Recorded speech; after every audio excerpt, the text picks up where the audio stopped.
नमस्कार. सात जन्माची सतीश आणि प्रीती भाग 28 मध्ये तुम्हा सर्वांचं स्वागत आहे. सतीशच्या घरी ट्रिपवरून परतल्यावर घरातले सगळेजण एकदम थकलेले होते. कुणी हॉलमध्ये झोपलं होतं, कुणी बेडवर आडवं झालं होतं, तर कुणी उशी घट्ट धरून डुलक्या घेत होतं. सगळीकडे निवांतपणा आणि गाढ झोपेचं वातावरण होतं. पण संध्याकाळी डोळे उघडताच पुन्हा घरात गोंधळ आणि हसण्याचा माहोल सुरू झाला. मोबाईलमध्ये काढलेले फोटो बघायला सुरुवात झाली. कुणाचा चेहरा वाकडा झालेला, कुणाचे डोळे मिटलेले, कुणी अगदी विचित्र पोज दिलेली. असे सगळे फोटो पाहून सगळे पोट धरून हसत होते. बहिणी एकमेकींना चिडवत म्हणत होत्या, "अगं बघ तुझा चेहरा कसा दिसतो यात." तर भाऊ पण हो हो म्हणत त्यामध्ये सामील व्हायचे आणि गंमत चालूच राहायची. मम्मी, काकी आपल्या मुलांसाठी रोज त्यांच्या आवडीचे खास पदार्थ बनवत होत्या. गरमागरम पोळ्या, भाज्या, लोणी, गोडधोड असं सगळं छानसं जेवण त्या बनवायच्या. बहीण भाऊ सगळे मिळून डायनिंग टेबलवर जेवायला बसले की खाण्यासोबत तिथेही त्यांच्या गप्पा सुरूच असायच्या. कुणी खायला उशीर केला तर लगेच दुसऱ्यांनी चिडवायचं, तर कुणी जास्त गोड खातंय म्हणून, वजन वाढेल, हत्तीसारखा होशील म्हणून त्याच्यावर टीका करायची. असं सगळं चालू होतं. सगळा माहोल अगदी घरगुती आणि गोड झाला होता. रात्री सगळे हॉलमध्ये गप्पा मारत बसले होते. कुणी फोटो बघत चिडवत होतं, कुणी अजूनही सकाळच्या खेळांची चर्चा करत होतं. त्यातच बहिणी एकमेकींना डोळा मारत सतीशकडे पाहत म्हणाल्या, "आता तुझं लग्न करायचं बरं का? पुढच्या सुट्टीत आम्ही मुलगी बघायला लागणार आणि तुझं लग्न करूनच जाणार," असं त्या म्हणाल्या. सतीश लाजून हसत होता, पण आजीही थांबली नाही.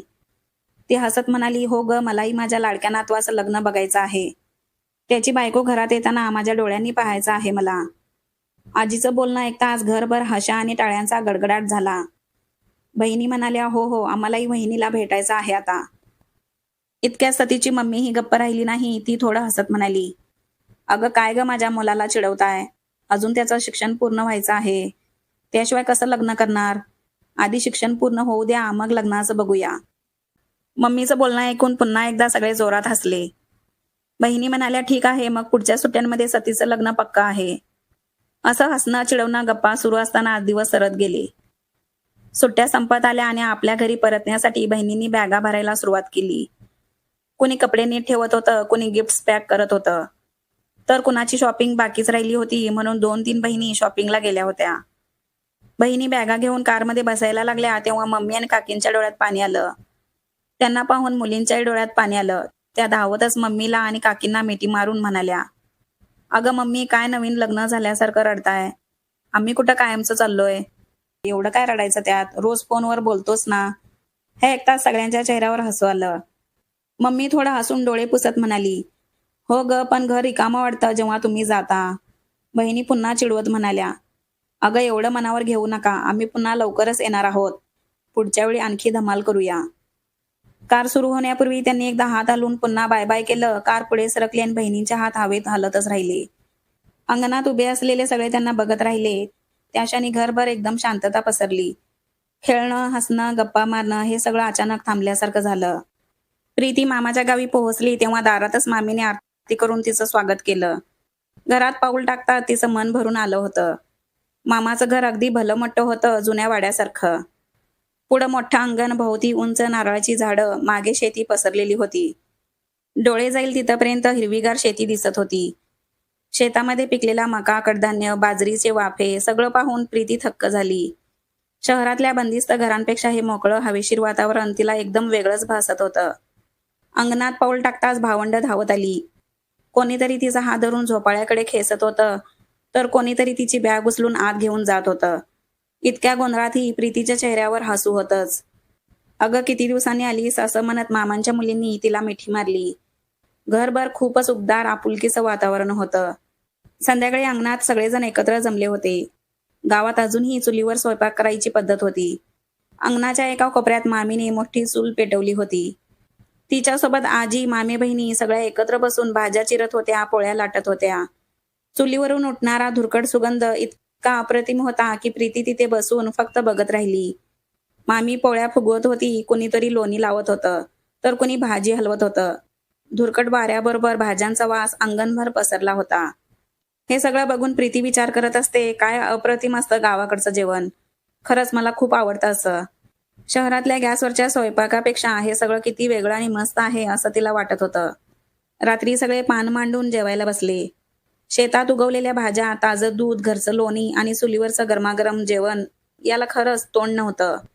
गप्पा, किस्से आणि हाशा चालू असताना प्रीतीला वेळ कसा गेला हे समजत नव्हतं. दुसऱ्या दिवशी सकाळी प्रीती अंगणात आली तर वातावरण अगदी शांत आणि सुंदर होतं. शेतातून ओल्या मातीतला गंध दरवळत होता. पक्ष्यांचा किलबिलाट कानावर पडत होता.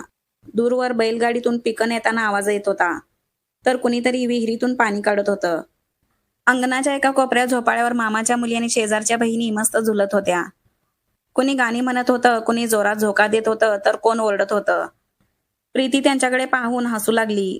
तिला हे सगळं खूप मजेशीर वाटलं आणि तीही लगेच त्यांच्या जवळ जाऊन झोपाळ्यावर बसली आणि सगळ्यांसोबत खेळू लागली. दिवसभर मामांच्या मुलींसोबत गप्पा, अंगणात खेळ, छोट्या छोट्या खोड्या यातून दिवस सरकत होता. मामा आणि मामी निवांतपणे ओसरीवर बसून सगळं बघत होते. घरभर निवांतपणा, पण तरीही आनंदाची धुंद अशी हवा होती. 2 दिवस निसर्गाच्या सानिध्यात हिरव्यागार शेतीमध्ये वेळ घालवल्यानंतर प्रीतीच्या सुट्ट्या संपत आल्या होत्या आणि परत नागपूरला जायची वेळ आली होती. दुसऱ्या दिवशी बॅगा भरल्या गेल्या. सगळ्यांनी एकमेकांना मिट्या मारल्या. लवकर परत ये प्रीती, असं मामांनी सांगितलं. हो मामा, परत येते, असं म्हणत सगळ्यांनी त्यांचा निरोप घेतला. सगळेजण नागपूरला निघाले. बहिणी गेल्याने सगळं घर रिकामं झालं होतं. सगळ्यांना मुली गेल्याचं दुःख होतं. तोपर्यंत सतीचीही पुण्याला जाण्याची वेळ आली. तसं घरात पुन्हा शांतता पसरू लागली. आज पुण्याला निघायचं असल्यामुळे सतीची मम्मी सकाळपासूनच किचनमध्ये गुंतलेली होती. प्रेमाने केलेले पदार्थ, पराठे, लाडू, चकल्या सगळं ती छोट्या छोट्या डब्यांमध्ये नीट पॅक करत सतीशला म्हणत होती. हे सगळं खायचं, मात्र करायचं नाही आणि स्वतःच्या खाण्यापिण्याकडे लक्ष दे सतीश. सतीशी हसत तिच्याकडे बघत होता, पण त्याच्याही मनात घर सोडण्याचं दुःख होत होतं. प्रीती पुण्याला जाण्यासाठी बॅगा घेऊन खाली आली तेव्हा घरात एकदम शांत वातावरण पसरलं होतं. पप्पा तिच्याकडे पाहत होते आणि त्यांच्या डोळ्यात नकळत पाणी आलं होतं. त्यांनी तिच्या कपाळावर हात फिरवत थरथरत्या आवाजात म्हटलं, काय ग बेटा, परत आता पुण्याला जाणार? कधी येणार पुन्हा? तू होतीस तर घरभर किती गजबज वाटत होती, किती छान वाटत होतं सगळं. आता परत रिकामं रिकामं होऊन जाणार हे घर. हे ऐकून प्रीतीच्या गालावरूनही अश्रू ओघळले, पण ती हसत पप्पांचा हात धरून म्हणाली, अहो पप्पा, असं काय बोलताय? मी लवकरच परत येणार आहे ना. रोज फोन करेन, व्हिडिओ कॉलवर आपण रोज भेटू. रडू नका, नाही तर मला इथून जावंसं वाटणार नाही. मम्माने डोळ्यातलं पाणी पुसून तिला मिठी मारली आणि प्रेमाने म्हणाली, बाळा, स्वतःची काळजी घे आणि अभ्यास व्यवस्थित कर. अनिकेत जो प्रीतीला रोज चिडवत होता, तिच्या खोडा काढत होता, तोही प्रीतीच्या जाण्याच्या वेळी खूप इमोशनल झाला होता. त्या दिवशी नीता पण प्रीतीच्या घरी आली होती. ठरल्याप्रमाणे प्रीती आणि नीता एकत्र पुण्याला निघणार होत्या. एअरपोर्टवर सोडायला प्रीतीचे मम्मा पप्पा आले होते. पप्पा तिचा हात धरून चालत होते, जणू अजून काही वेळ का होईना मुलीसोबत घालवता यावा. मम्मा वारंवार विचारत होती, सगळं घेतलं ना? अशा सगळ्या भावनिक वातावरणामध्ये सगळ्यांनी शेवटची मिठी मारून निरोप घेतला. तिकडे सतीच्या मम्मीच्या डोळ्यातही पाणी आलं होतं. मुलगा दूर जाण्याचा क्षण प्रत्येक आईसाठी अवघडच असतो, पण तरीही ती हसत म्हणाली, जपून जा बाळा, नीट अभ्यास कर आणि स्वतःची काळजी घे. सतीचे पप्पा म्हणाले, बस आता, किती सांगणार तिला, येतो तो परत, असं म्हणत होते. पप्पा असे म्हणता सतीशने मम्मीला घट्ट मिठी मारली. सतीच्या जाण्याच्या दिवशी घरात वातावरण एकदम भारावलेलं होतं. एवढी मोठी भरगच्च फॅमिली अंगणात उभी होती. सगळ्यांच्या डोळ्यात पाणी होतं, पण कुणी एक शब्द बोलत नव्हतं. आजी तर एकटक सतीशकडेच बघत होती. तिच्या नजरेत अनंत प्रेम, काळजी आणि जडपणा होता. सतीशी आजीकडे बघत थबकला. अगं आजी, नको ग असं बघू, मी लवकरच परत येतो, असं आजीला प्रेमाने म्हणाला. पण मनामध्ये त्यालाही तिला सोडून जाणं खूप जड झालं होतं. तरीही शिक्षणासाठी निघणं भागच होतं. सगळ्यांना शेवटची मिठी मारून सतीश पप्पांसोबत कारमध्ये बसला. मुंबईच्या एअरपोर्टवर पप्पा त्याला सोडायला आले होते. बोर्डिंगच्या गेटवर पोहोचताच पप्पा त्याच्या खांद्यावर हात ठेवून म्हणाले, जा बाळा, मन लावून अभ्यास कर, घरच्यांची काळजी करू नकोस, सगळं व्यवस्थित होईल. सतीशने पप्पांना घट्ट मिठी मारली. डोळ्यातलं पाणी लपवून तो फ्लाईटमध्ये गेला. सीटवर बसल्यावर त्याच्या मनात एकाच वेळी 2 भावना चालू होत्या. एकीकडे घरच्यांना मागे सोडल्याचं दुःख होतं, तर दुसरीकडे प्रीतीला पुन्हा भेटायची ओढ आणि आनंद होता. प्रीती आणि नीता देखील त्यांच्या फ्लाईटमध्ये बसल्या होत्या. दोघी एकमेकींकडे बघून थोडं उदास हसल्या. नीता म्हणाली, अगं, घर सोडून परत यायचं म्हणजे खरंच खूप अवघड जातं. मम्मी पप्पा सगळे मागे राहिले, मनात फक्त आठवणी राहिल्या, असं ती प्रीतीला म्हणाली.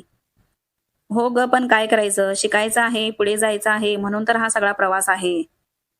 आपल्याला नवीन उत्साहाने सुरुवात करावीच लागेल, कारण घरच्यांना अभिमान वाटेल असं काहीतरी करून दाखवायचं आहे. हे ऐकून दोघींच्या चेहऱ्यावर थोडं समाधान आलं. मनामध्ये अजूनही थोडी खंत होती, पण त्यापेक्षा जास्त जिद्द होती.